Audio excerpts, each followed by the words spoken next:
So last week we talked about database modeling. Last week we talked about database modeling. That was directly before the quiz.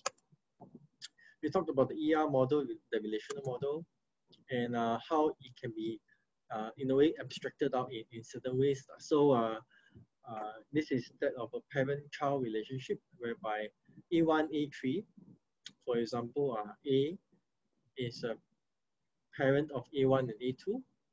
A1 is a parent of A11 and A12, and the quantity is that over here, as you can see. Okay.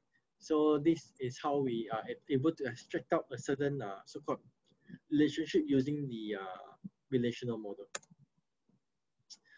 You have 4 things: entity, attribute, relationship, and key. I'm going to go through this a bit fast because I went through this already last Thursday.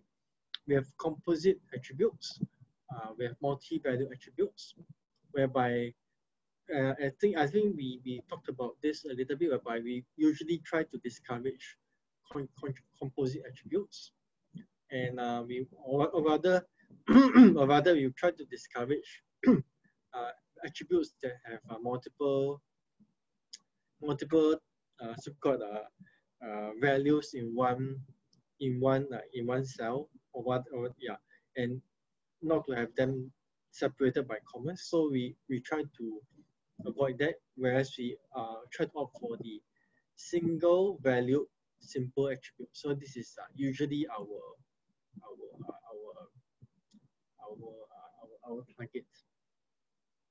So derived attributes, we talked about this a little bit, where we can derive the age from the birth date.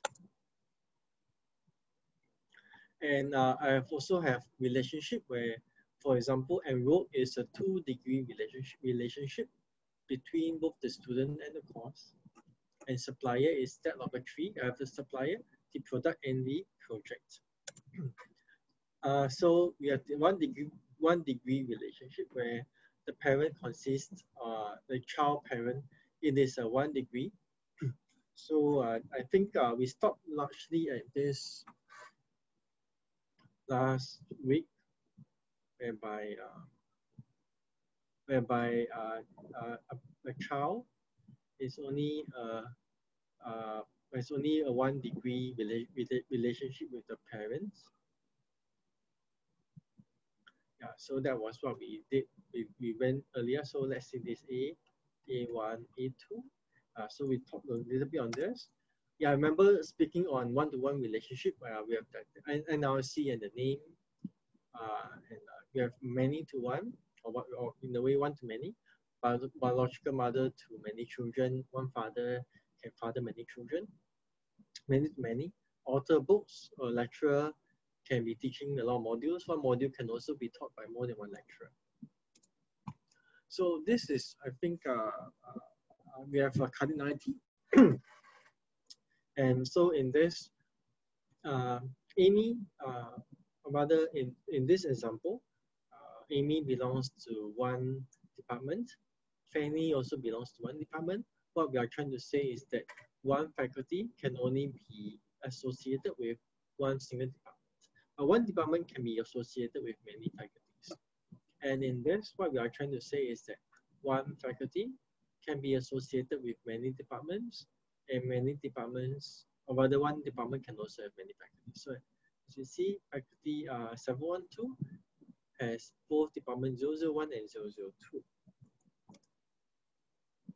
I think we stopped at this last week, where we have about cardinality, whereby minimal cardinality, maximum cardinality.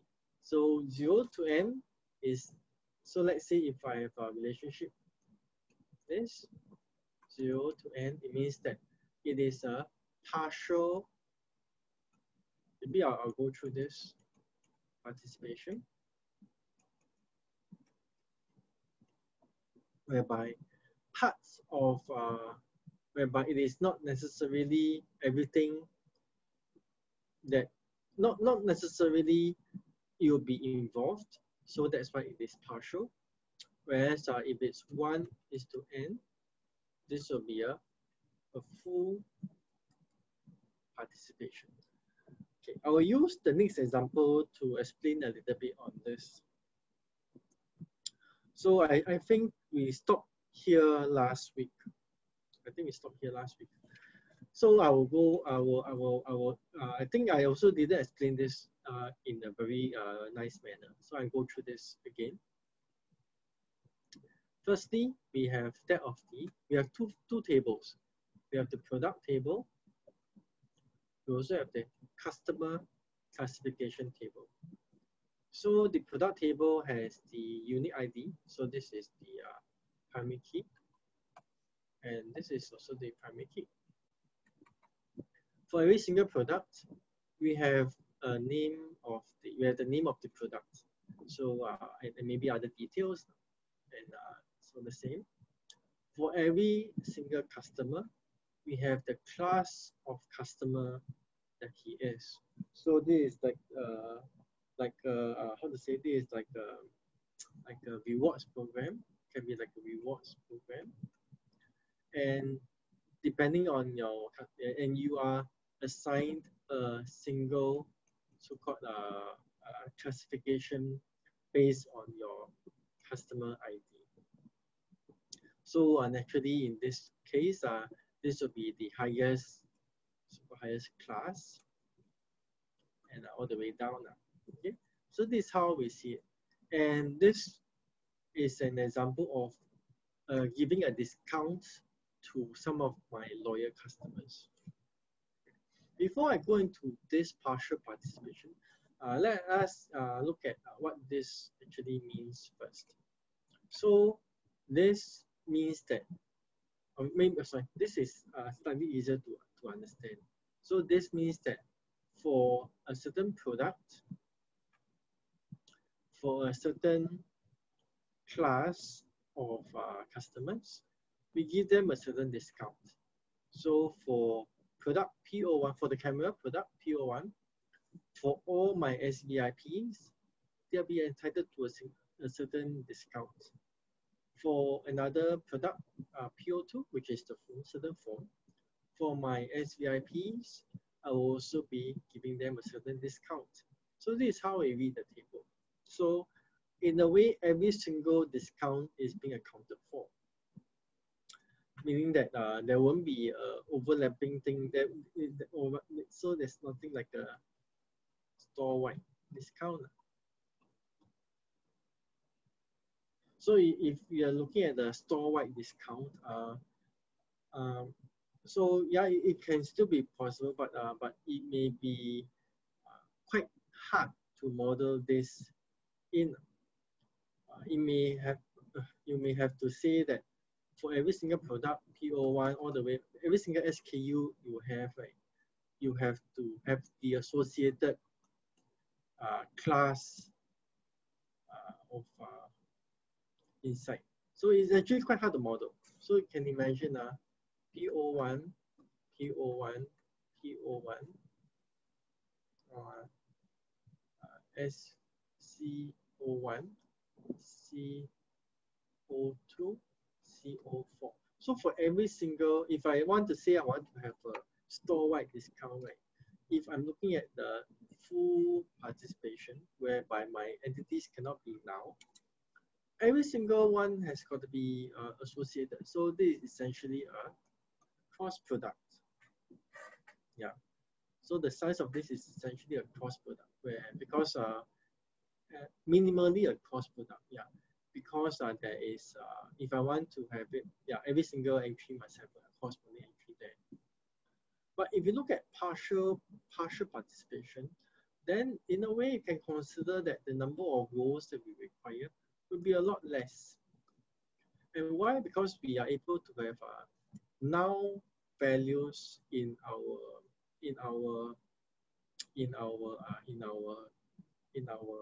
table as attributes. So in this instance, right, what this means is that in my default, if all customers and all products, I have a 5% discount. So because it's now, so I'm able to model this relationship into my table. Whether is it good or bad, that's another thing, but there is this ability for it to do so. And for example, so for example, and for this certain products that I'm looking at, I am looking at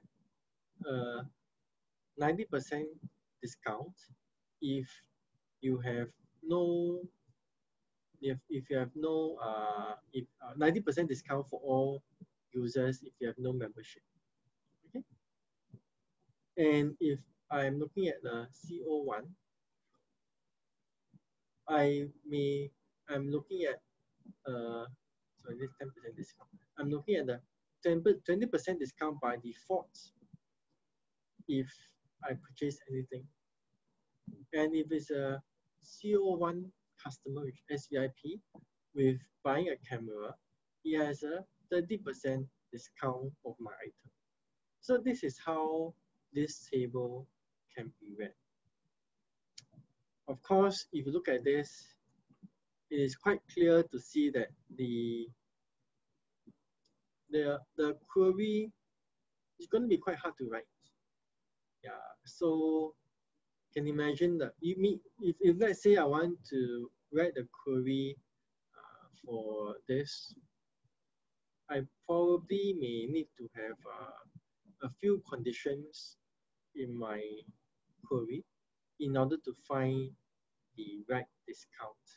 So I may have to check if this or this is present, else are this or this. So maybe there are, if we do it by so-called the typical way, we may have to check every single condition in order to see if this discount occurs or not. So that is not a good thing, because if let's say I need to check every condition, it means that I need to do I need to at least do 4 times now. This is the downside of this form of data representation. Of course, the upside of this is that the number of the way I can demonstrate certain business rules, right, will be very easily done in this form. Whereas for this, I only need to I am sure that if I do PO1 and P and CO1, if the discount is there, it is there. If the discount is not there, means it is not there. And so it is sort of a O1 kind of access. I only need one single seek into my database in order to find out if the discount is there or not. So this is the pros and cons of the different representations of the table. Okay. So I hope this makes this slide a little bit clearer. So I remember in the previous quiz, there was a question being asked. Does it mean that there is multiple answers to the question? Does it mean that there is there's a right or wrong or what? So this this is a good example that shows that sometimes there is no clear-cut right or wrong answer, but you just have to realize that these are the limitations of what you're designing, and based on these limitations, right, make the best informed choice. What then should be the best way to do it? Yeah. So and if you were to make a certain decision thereafter, then to be able to make the provisions to allow these conditions to be still sustainable in terms of performance, even as your operations scale. So those are the considerations that you will need to have when you're designing any system. So there's no right or wrong. It's just that these are then the considerations that you need to have, because you have decided to design the system in a certain way, which is totally valid. Yeah. So I hope this is clear. So I go on to the next slide, which is we will be going through the there are altogether 3 types of notations that we talked about. So they are, or not talk about, they are there, they are available. So we have the Chen's notation, which is done by a researcher called Chen. We have the closed foot and the IDEF one. So I highly don't recommend the IDEF one because it is very hard to understand. Yeah, so I highly don't recommend this. So don't use this. Yeah, so I think I'll be teaching the Chen's notation, which is much easier to understand. Closed foot, I think I have it somewhere as well. If you want to use it in, I think your assignment 2 will be on this ER diagram. If you want to use the closed foot, it's up to you. Yeah, so I'm also okay with it. But I'll be looking more, rather in class, I'll be teaching more on the Chen's notation because it's really very easy to see. So Chen's notation, actually just by this diagram, right, it is quite self-explanatory already. Yeah, so we have, so in the table, we have entities, right? Entity student, entity course. So entities are represented in these rectangular brackets.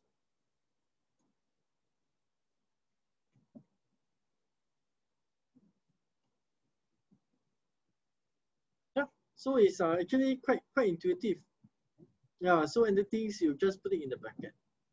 Then they have, okay, this relationship, I talk about it later. Okay, then every single entity has an attribute, or rather has a few attributes. So these are the attribute 1, attribute 2, attribute 3. So attribute 1,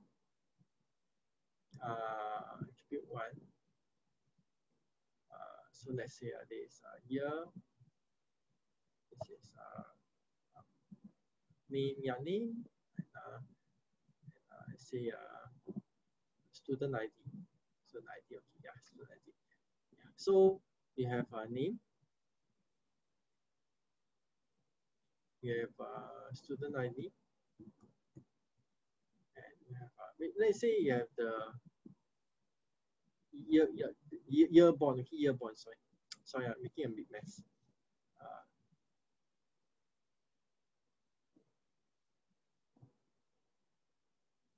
You have the year born, you have the student ID, you have the name. Yeah, so we use them in circle, circle, circle. Okay, so typically we underline the primary keys. Okay? So typically, so if they are not underlined, means that it's not a primary key.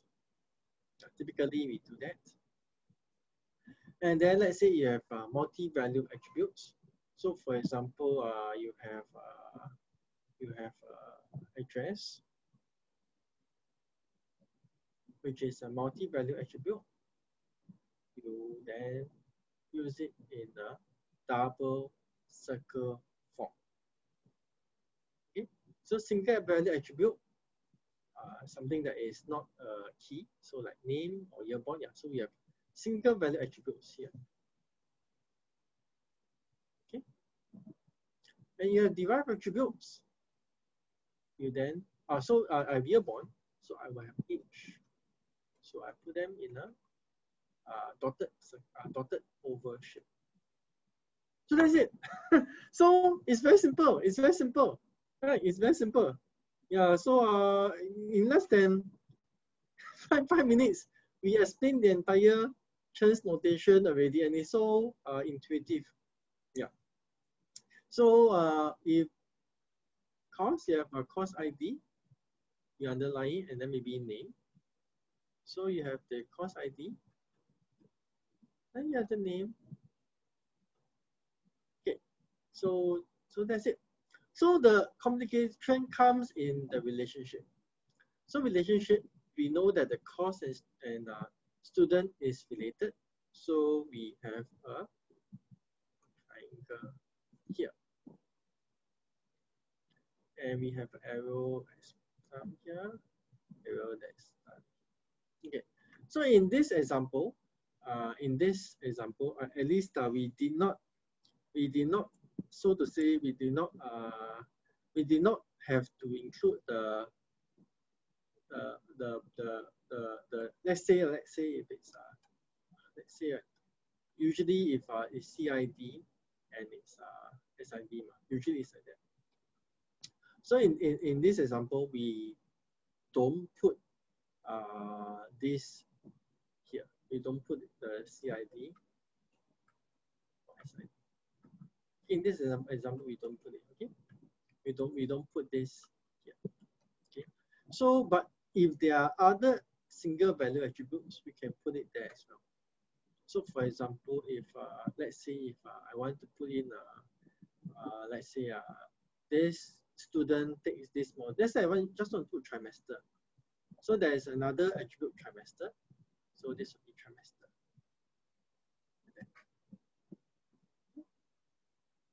So that's it.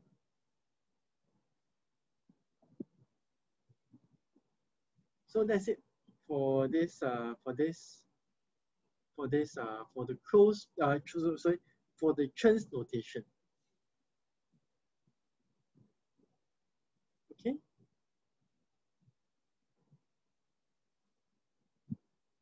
Okay.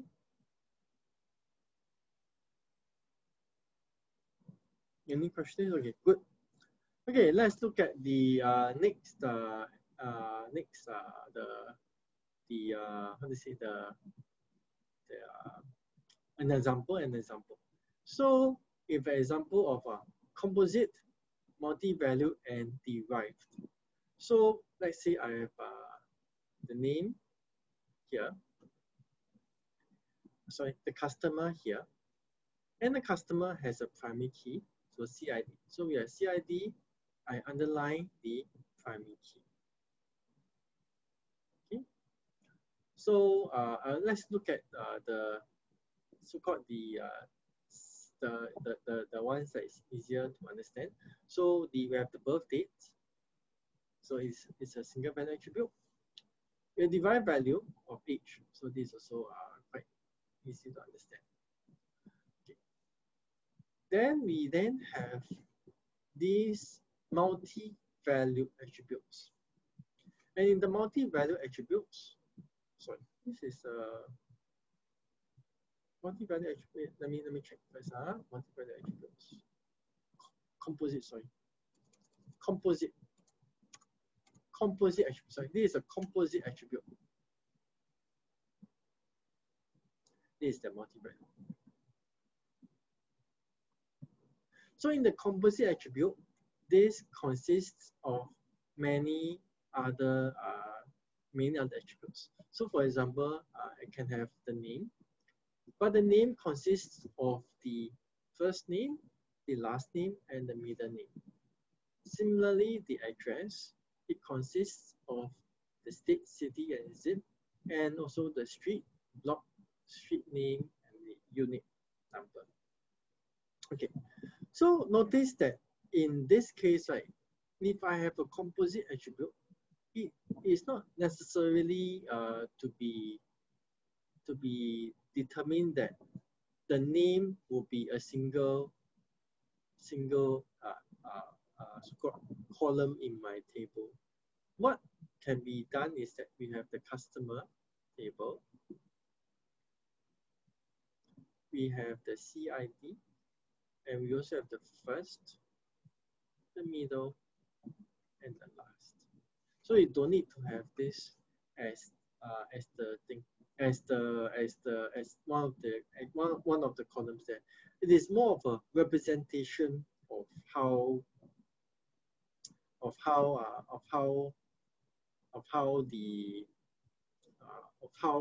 the table is supposed to look at.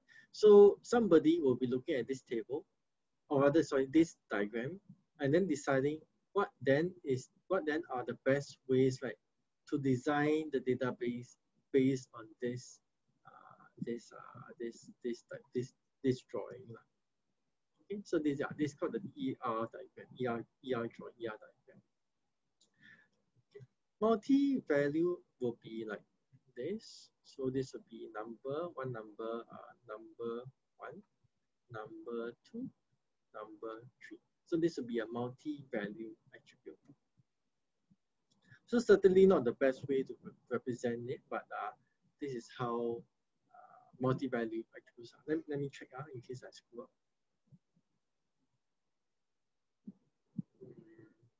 Yeah, I think so. Yeah. So this is how we represent the multi-value attribute. Okay. Okay so far. Okay. Let me see. Okay. So let's say if I want to create a table out of this, so I will be having at least, so if let's say I just look at this, I will be having at least the CID. So this one, this. So this, I can sort of guess this will. So one thing that the ER diagram does not have is it doesn't specify what is the base. What do you call that? Whether is it string or integer or what. So it doesn't really specify that. Yeah. So you will have to infer that from the names that is trying to represent. Yeah, so I probably have all the leaves as the attribute. So I mean, probably will not need this, but I will also need this as a string. Yeah. So if actually to design a table based on this ER diagram is quite trivial. So, or rather not trivial, as the first cut of the design to come out is trivial, but in the next few weeks after the break, right, we will be studying something called functional dependencies, whereby from a table, then we have to break it down to certain dependencies to ensure that it fits into a certain, so we call it a normal form, fits into a certain guidelines, how your database should then be designed as. Okay. We have the cardinality. Cardinality again, which is based on the we have the cardinality, which is based on the chance notation. So if let's say there is a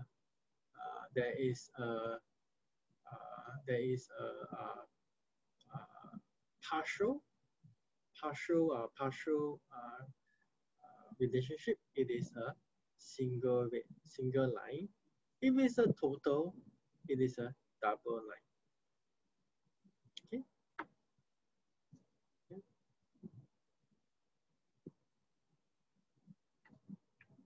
If there's only one relationship between entity, between the relationship to the entity, it is an arrow. Else, it is a line. So this line indicates many, but it can be a partial relationship like this. Okay.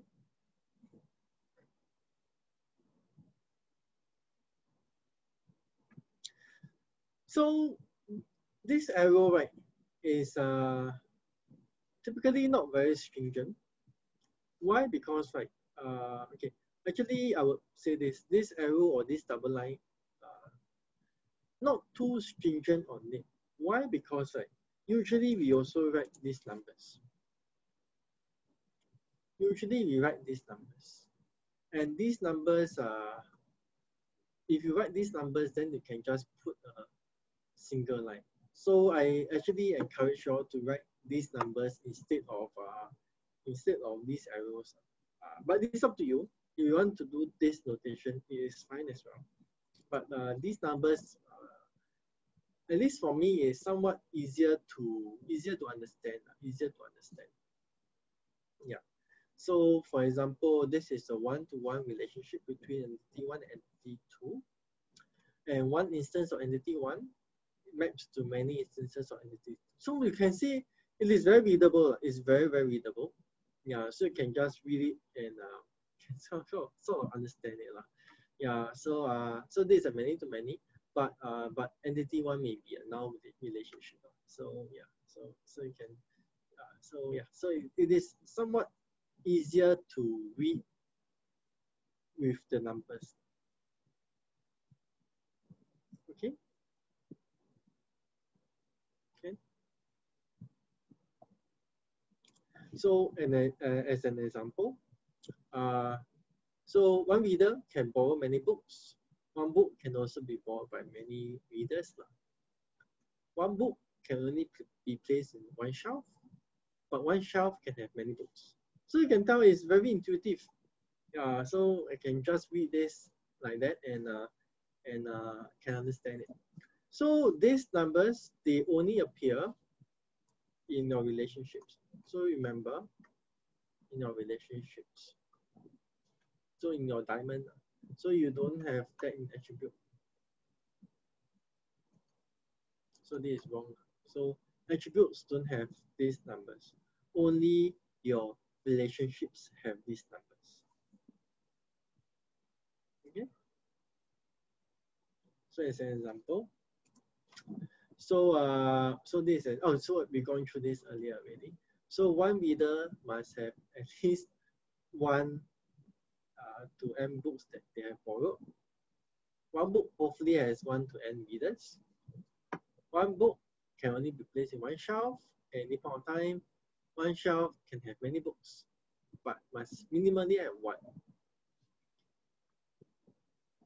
So this is a shelf is a table with two primary with a joint primary key or the composite primary key, or both the shelf ID and the room ID. And one book has a book ID as well. Has a book ID. Reader has a library ID. Borrow. Probably borrow is look something like this. Library ID, book ID, but it also has a return date and a land date. So probably the so-called the borrow relationship looks like this. So what do you think this place table looks like? How many columns do you think this should have? So probably this will have 3. Book ID, shelf ID, and room ID. So this will, and it probably has only these 3 because there are no additional attributes in my relationship diamond.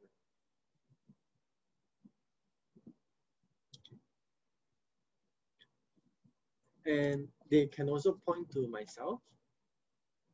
So if you point to yourself, you have to specify the meaning of that relationship. Okay, so then you have to specify. So one manager can have many workers, but one worker works for one manager. Okay, or rather, many workers work for one manager.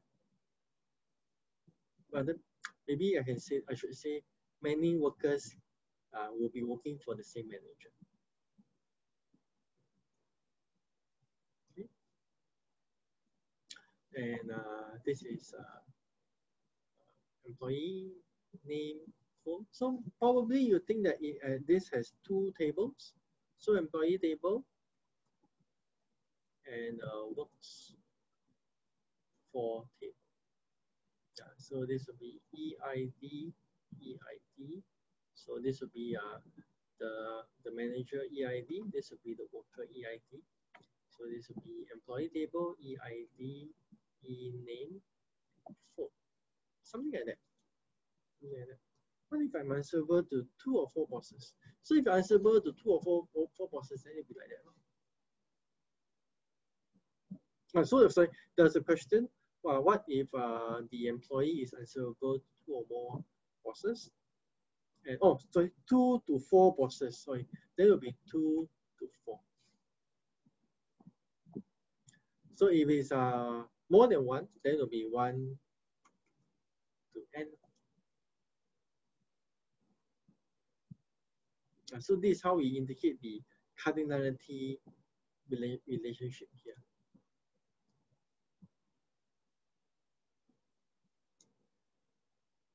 Okay. And let's look at the next one. Case study. Should I go into the case study now? No, I think I should not go to the case study now. Let's go for a break because this case study will lead to, will be quite long. Let's go for a quick 10 minutes break. Go into a time check. I think it's about 9:10. Let us come back at about 9:21. I think it's okay, 9:21. Okay, then I'll see you at 9:21. Talk to you later.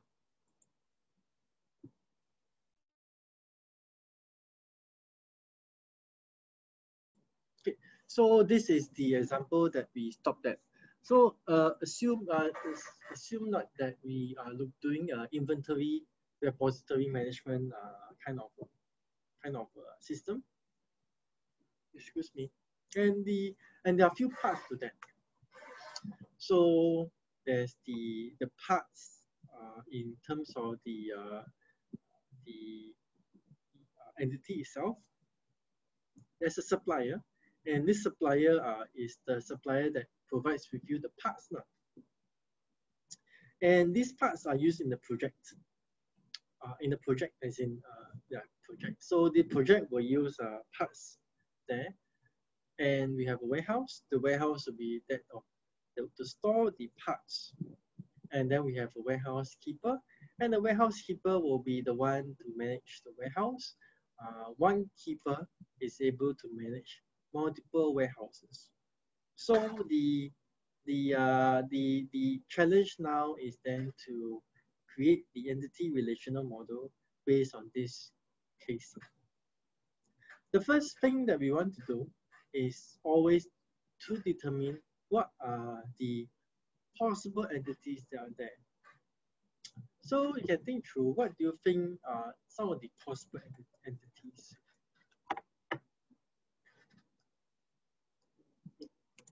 So this parts probably is a possible entity. This supplier possibly is one. This warehouse possibly is another one. This project, maybe yes, maybe no, we don't know.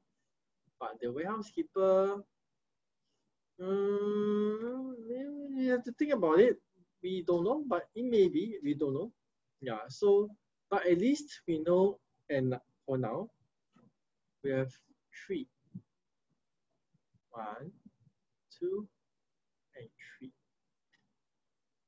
Okay, at least now we know that there are at least these 3 entities. So the first step we do is to draw them up. So these are the entities there. So we have the part, we have the warehouse, we have the supplier.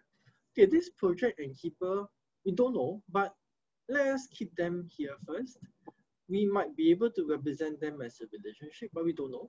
So let's keep them here first for the time being. Okay. The next thing we want to do is we want to have the attributes. So this will have an attribute. So let's say there's a part. So there's a model ID. So let's look at the simple one first. The model ID, there will be a supplier ID, by the warehouse ID. Okay. So in this scenario, okay, let's just assume that we are modeling these two as well. It may be the case that we can put it in as a relationship, but let's also try to model this. So project ID as a keeper ID. Okay, so this is just a very base model of all the probably the primary key. Then you may want to think about what are the various attributes within each entity required. So, so for example, you may require the name over here.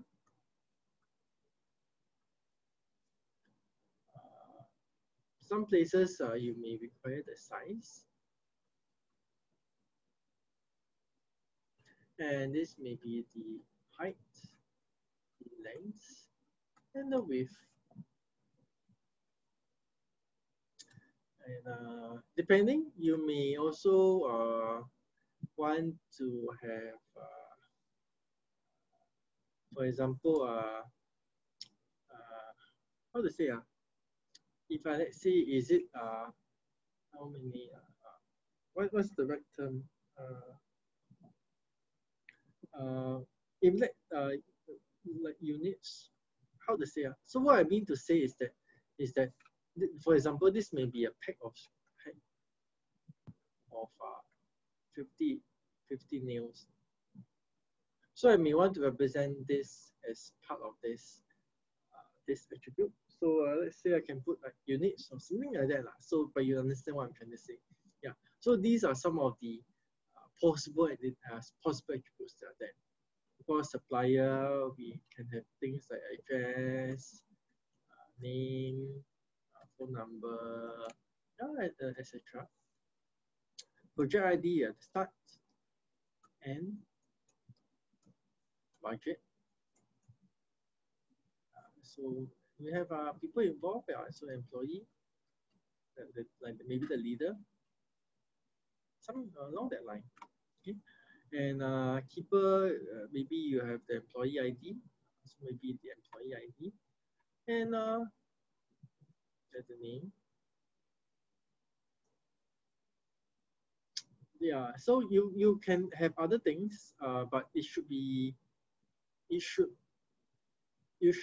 not be repeating these in a possible employee table. So for example, I will probably have an employee table somewhere. So this is a point whereby you want to think whether, so do some of these attributes, should they be here if they are already here or not? So for example, I may have age here. Does it make sense for me to have age here or not? And this is a decision that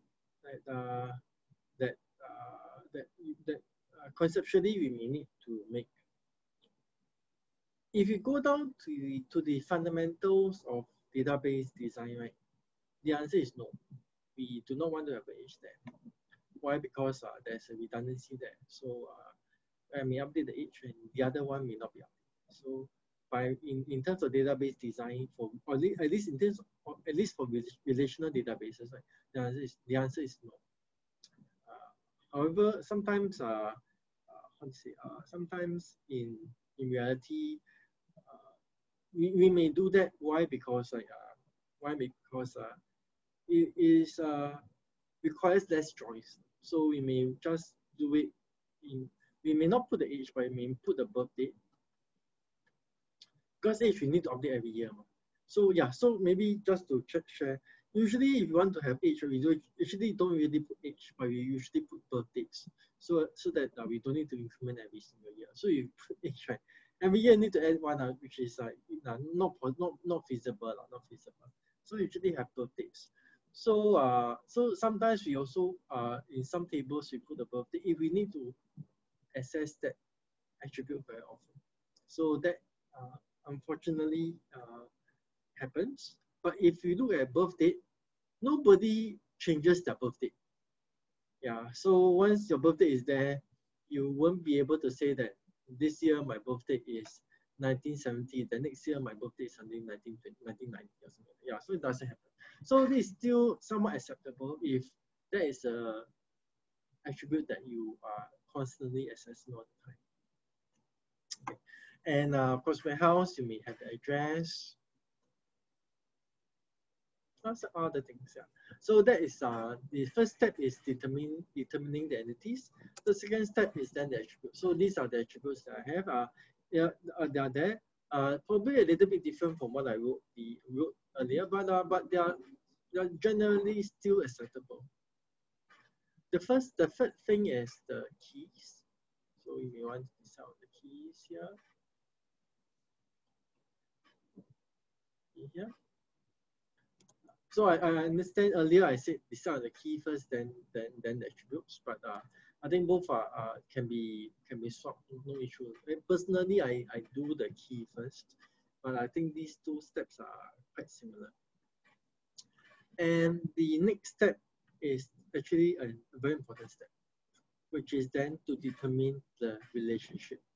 So this is actually quite critical, and also in a way one of the harder parts. So for example, let's look at the part and the warehouse. Definitely there is a relationship there. And we can say that the warehouse would store certain parts. So, so definitely there is a warehouse ID. There is also a MID, which is a parts ID. When we may want to consider having a quantity there. Okay. So, so that is something that we may want to put. The supplier will supply parts.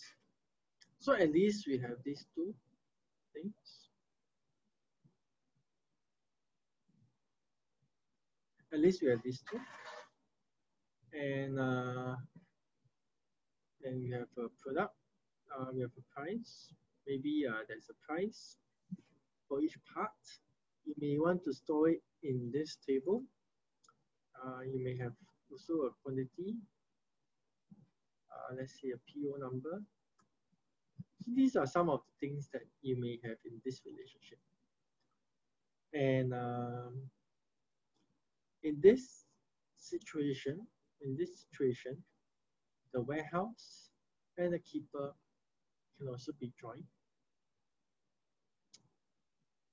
And the warehouse and the keeper can be managed. Okay. So this is how this can be represented. Okay. In the notes, you will notice that I have drawn one project, one line, additional line here, which I didn't draw here. So this line here indicates something. This line here indicates that the project, the supplier, and the part is linked together. So this is how the firm decides to join them up. And there is, how to put it? This is okay, but this may mean that parts cannot be supplied across different projects. What I mean to say is that let's say, right, and this is what I am reading into this ER diagram. I may be not correct, but this is what I'm reading into it. If let's say I buy nails, right? Let's say I buy 1,000 nails from a certain supplier. This thing tells me that actually this nails is going to be tied to a certain project. So they're actually tied together to it. So it may mean that the nails purchased for the project can only be used by that project alone. I may be wrong, but it seems to imply that form of relationship, because the parts, the supplier and the project, they're actually all linked together. I may be wrong, but this is what I think seems to suggest. I did not put in a relationship between this line there, because I think another way of representing it would be here. Like this, where this is a users. So a project uses parts. And this is a supplier, supplies parts, a project uses parts. And if I were to represent my database in this manner, it would then decouple my supplier from my project, meaning that it is the so-called the central purchasing. So different projects, they make different requests to the central purchasing, and the central purchasing then decides decides who best to purchase various parts from. So that is the scenario that what I'm drawing is modeling. Whereas for this, it seems to suggest that the project will be the person to decide on what supplier to buy, and then the purchaser then makes the due diligence as to what is as if it is a good or not good, as if to check if due diligence has already been made, and then starts to purchase them, and then the parts alone are sort of owned by the project itself. Well, it seems to suggest that I may be reading too much into this, but it seems to suggest that. So it really, just from a simple diagram like that, it actually can tell a little bit of how, of probably how the firm may be working out in this, may be working out certain things. So remember also initially I said that does the keeper itself require an entire entity or not?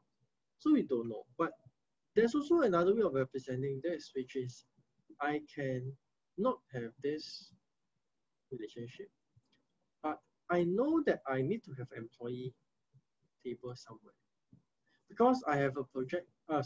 Because I'm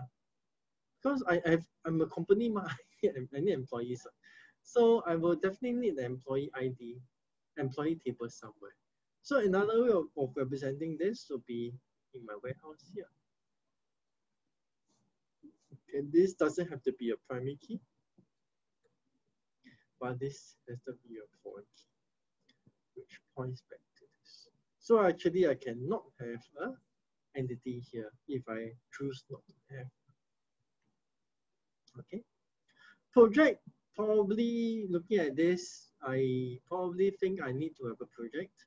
Yeah, so I think there's no running away from having a project entity here. Okay, then so this is where we are, but in this example, we'll keep it in this. And the last step is to decide on the cardinality. Cardinality is the size of the thing. Cardinality, so in this scenario, actually all is like quite end to end. Like the parts can be bought from many suppliers. The supplier can produce many parts. Project can use multiple suppliers, multiple parts. Actually, all very intuitive. The only thing that is different is this, where I have one keeper managing many warehouses. Many warehouses can be managed by one keeper. Yeah, so this is the only thing that is a little bit unique. But having said that, even if we were to employ the EID here, it doesn't make a difference. We are still able to represent the table in that manner. Yeah. So another thing is that although this keeper is drawn here as a table, further down the line, as they are drawing as they are designing the database, also not necessary that the table for keeper will be there. So the database designer may at a certain point of time decide that, oh, actually I don't need this keeper table and just subsume it into the warehouse table. That's also very possible. Okay, so yeah, so this is the example that is there. Hope everybody is clear on this. Okay, the next one is a relationship. So student is undergraduate is a master student. So this is how we may try to represent this. This is known as generalization. Okay, so I able to generalize both undergraduate and master student to a student. The student is undergraduate is a master, or yeah, so either of them is a student. Okay. Why do we want to have this, right? What do you think? Why do you want to have this? So this will probably come out with into two, or either two, or probably three tables. Yeah. So we may have a student table, and we probably have undergraduate table, and we have master's table. And why is that so? Because right, I have a scholarship or bachelor of let's say BN or B Science, dissertation research group.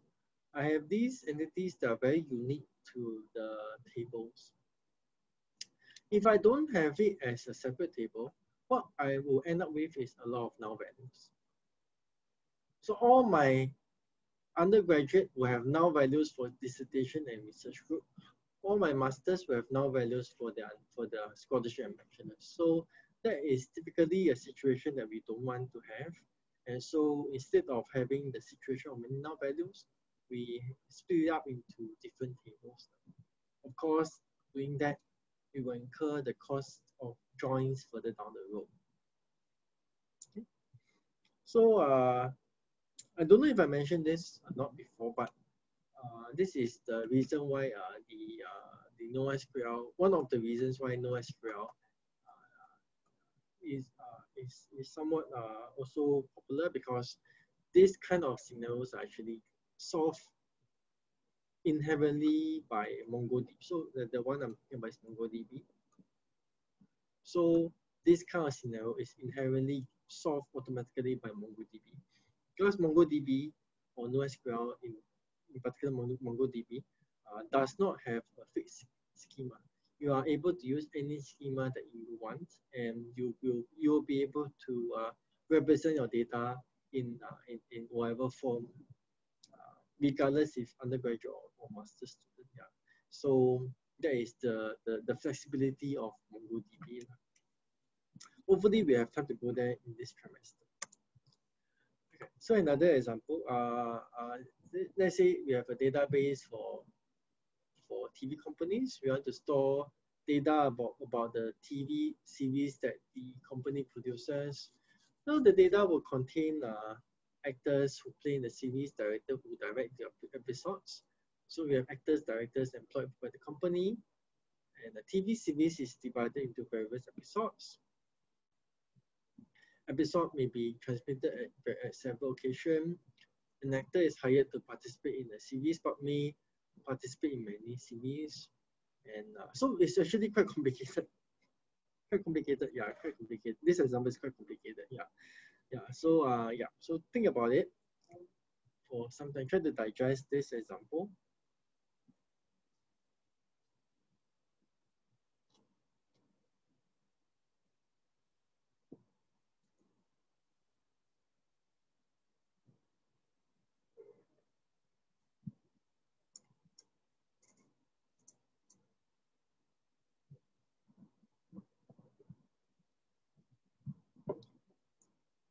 Okay, so examples of some database queries are this.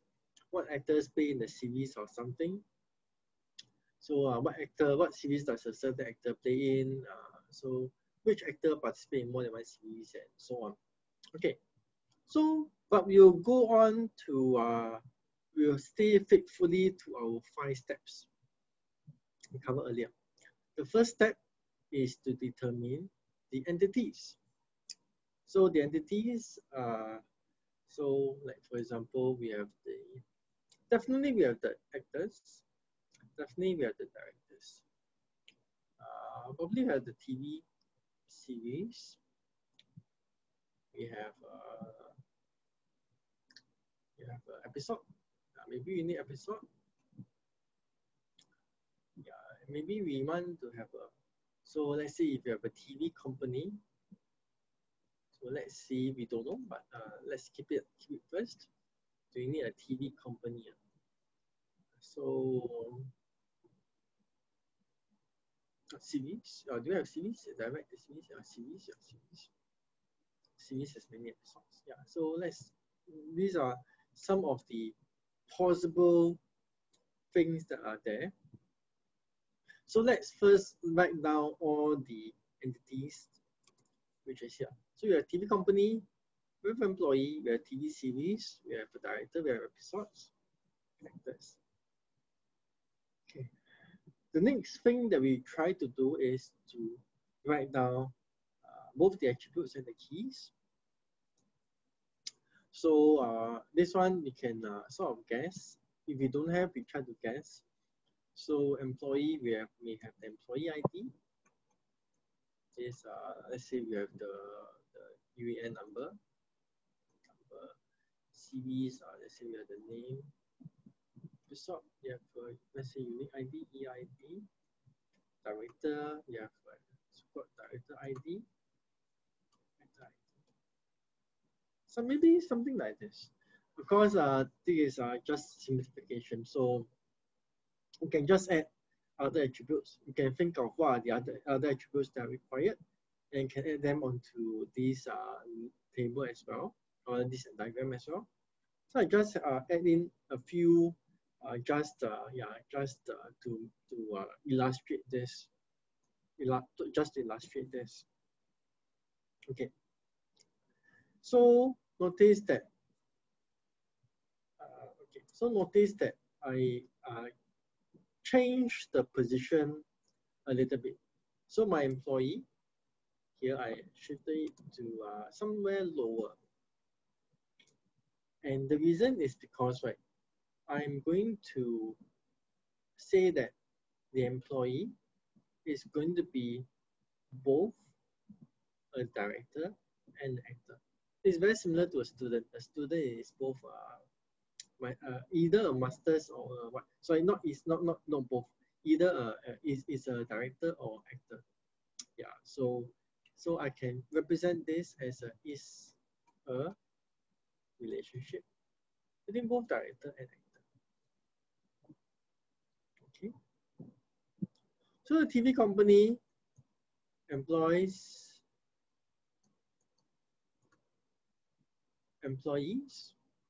TV company produces series, the director, TV series, let me think up. TV series, the director directs an episode, and the actor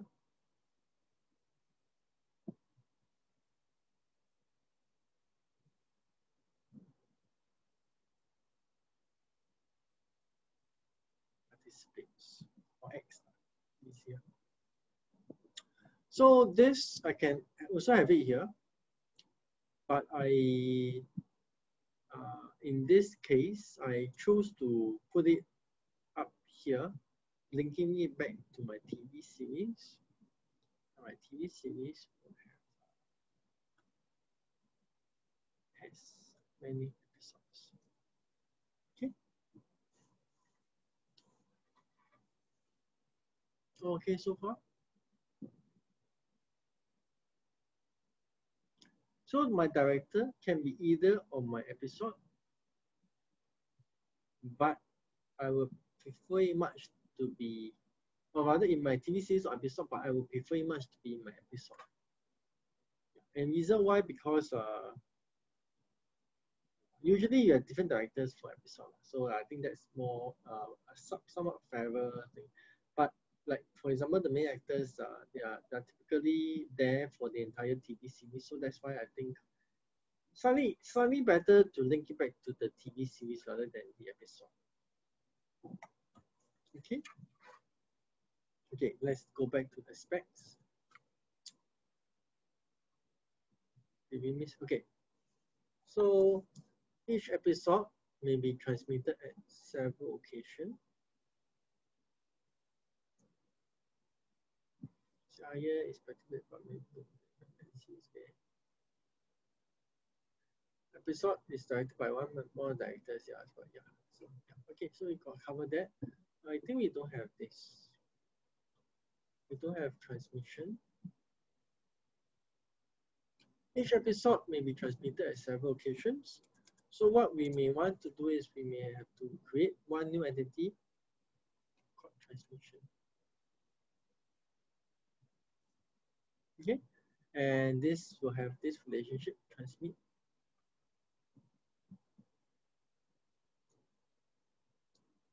So I think this should cover the specification without my cardinality involved. Okay.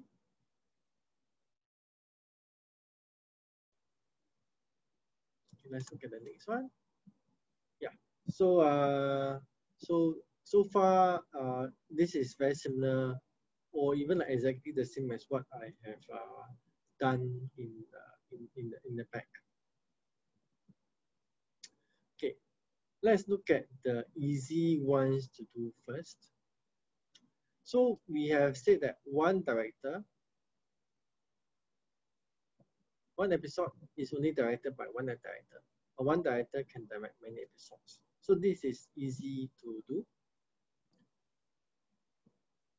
An episode can have multiple transmission, but of course at any transmission time, only one episode can be broadcasted. But this is also easier to do. A TV series can have many episodes. One episode can only have one series. So yeah, okay. And the rest is quite intuitive. Actor can have many TV series. TV series can have many actors. Of course, TV company produces many TV series. Okay, so this is a little bit tricky. We'll do the assumption that the TV series can only be produced by one TV company. So of course we have things like joint production between studios, but we don't consider that complicated thing. Okay. So the next will be of course the TV company employs many employees. So one employee, I think, should only be employed by one TV company.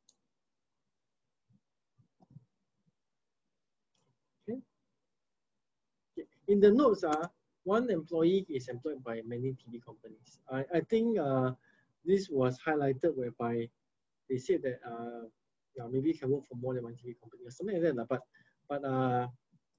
But it doesn't matter that very much on this. Okay. So whether one is one or M, yeah, really is on interpretation. And I think I don't need this M here. Okay. So we are done, almost done with this transnotation. The next is the closed foot notation. So closed foot notation is actually detailed in the sense whereby it looks like a table. Yeah, and it call it closed foot largely because of this. So that's like closed foot. Yeah. So yeah. So in the relationship, yeah, they try to represent it in that. So yeah, the key and the various attributes below, and this represents the relationship between two classes. This represents the cardinality. Okay. So this is how we look at how we represent the cardinality of or between two different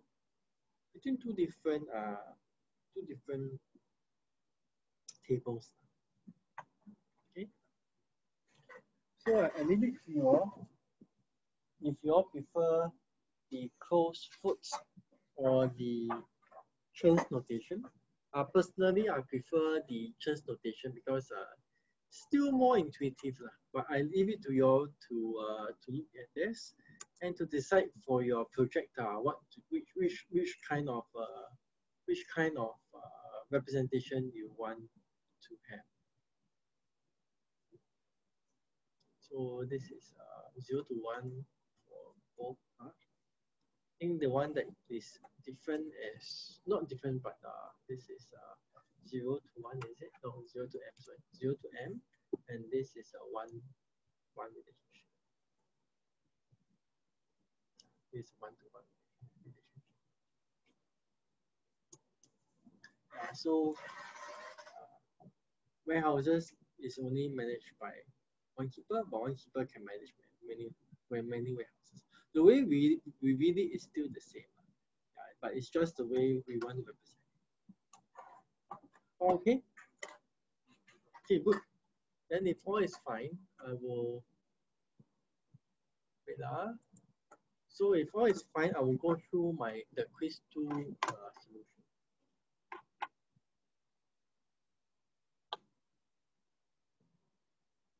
I don't think I need a lot of time to do it. So very fast one.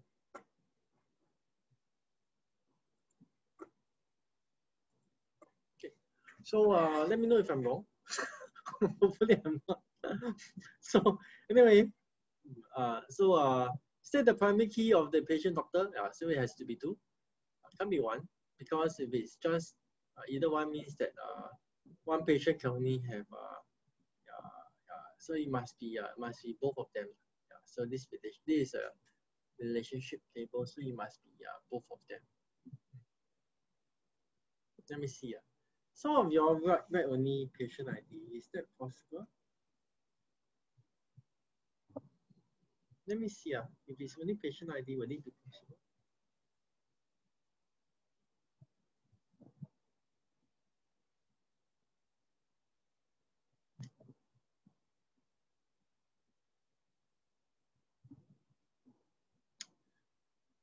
I think if it's patient ID, may be possible. It means that the patient can have multiple doctors. So I think if you have written patient ID by itself, I think I will accept it. Yeah. Okay, good. So I will put this. I think this is fine. I think this is fine. I just thought of this, but I think this is fine. So if you put patient ID, I think I should be okay to accept it. Yeah.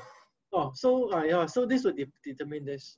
So if you put this, a patient can have more than one doctor. This would be true.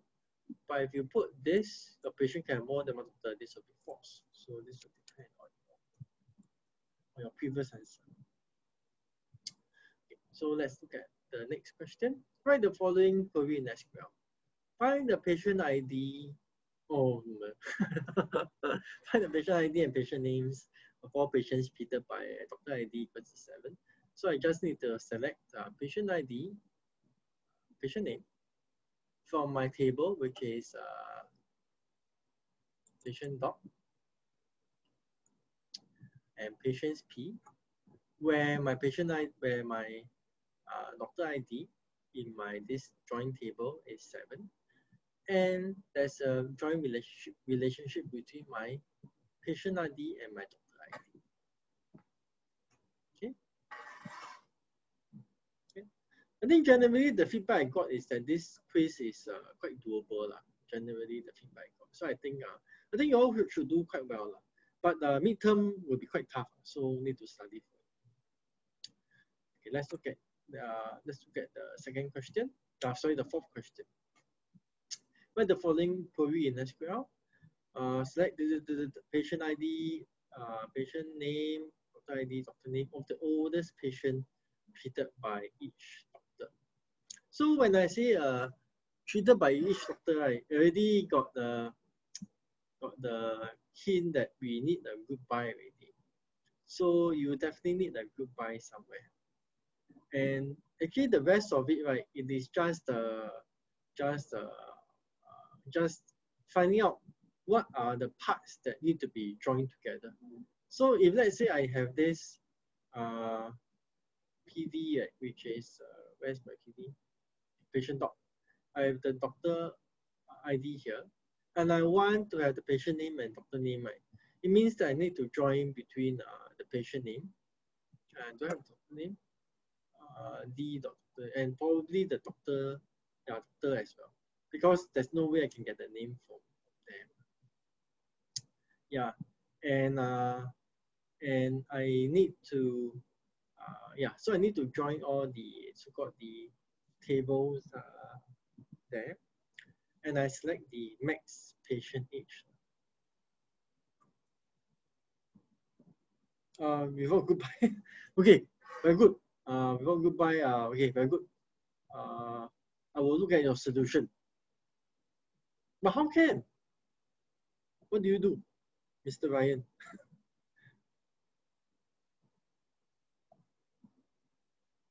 Oh, okay, yeah, inner query also can. Yeah, inner query also can. Yeah. So I think inner query will may probably work. Yeah, probably work. Yeah. So yeah, I will run the query through the database. I think that will be the painful part. Okay. Next thing, write the following query in SQL. Find the ID and the number of patients treated by. Again, once you have this, you know that you need a goodbye. So patient ID, the doctor ID, and the count number of patients from doctor. Yeah. So these are quite very straightforward. Very straightforward. Yeah. This one the max will be part of it. Yeah. So yeah, you're right. This one the max will be part of it. Yeah. So I forgot about that.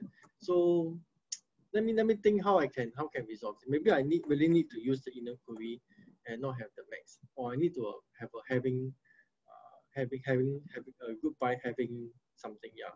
So you're right. You're right. Let me. Maybe I should correct my solution here. Yeah. You're right. Yeah. So I think I should correct my solution here. This one may be not correct.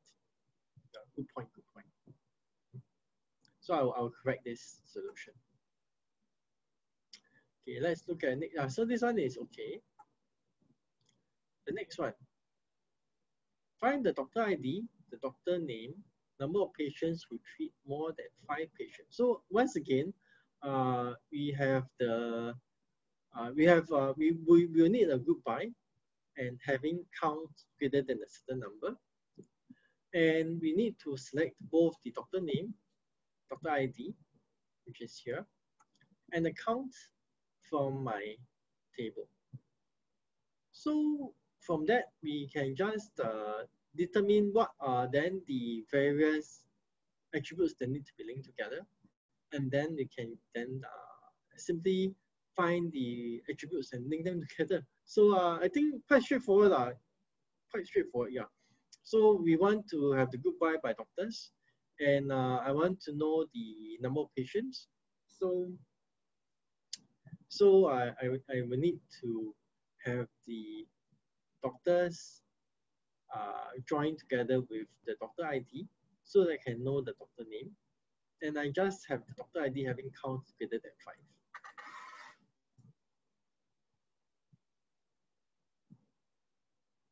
Okay.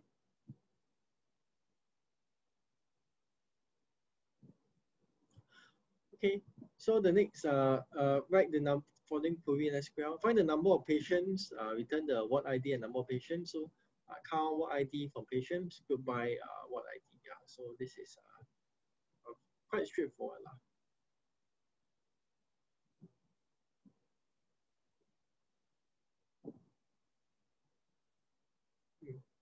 So the next is find the patients that have not been assigned to any doctor. So in this, you need a so-called a inner query.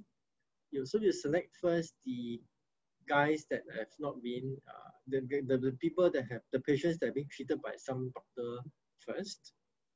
And then you select all the patients in the list and just do a not in. And this will give you the patient IDs of patients that have not been assigned to any doctor.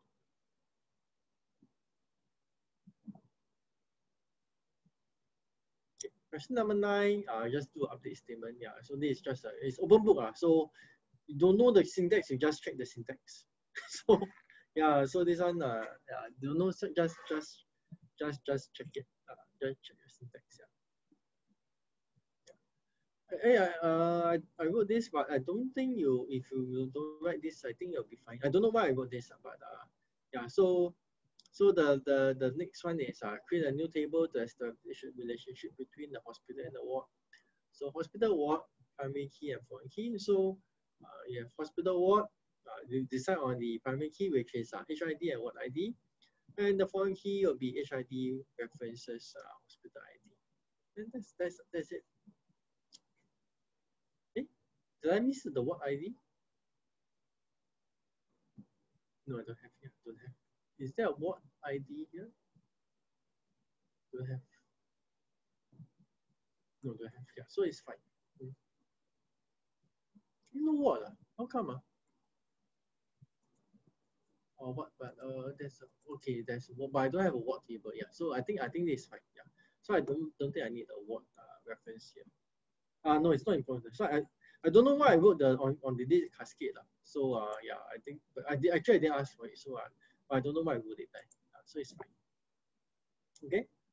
Think should be quite straightforward. Yeah, other than this question, I need to revoke this answer. But the rest, I think, quite straightforward. So you don't need this as well. This is not really essential. Okay, I haven't marked your papers yet. So I just looked through them briefly, but I haven't marked them yet. Yeah, so I hope to get them marked. I hope very soon. But it will be definitely very soon. Yeah. So on this Thursday, if you want can come, but I think I think you all guys you all should come lah. I'll be running through a mock midterm paper, so it's optional. I may not take the entire 1 hour 40 minutes, but you all can come. I'll be here lah. Okay, so if everything is okay, no further questions. Thank you so much for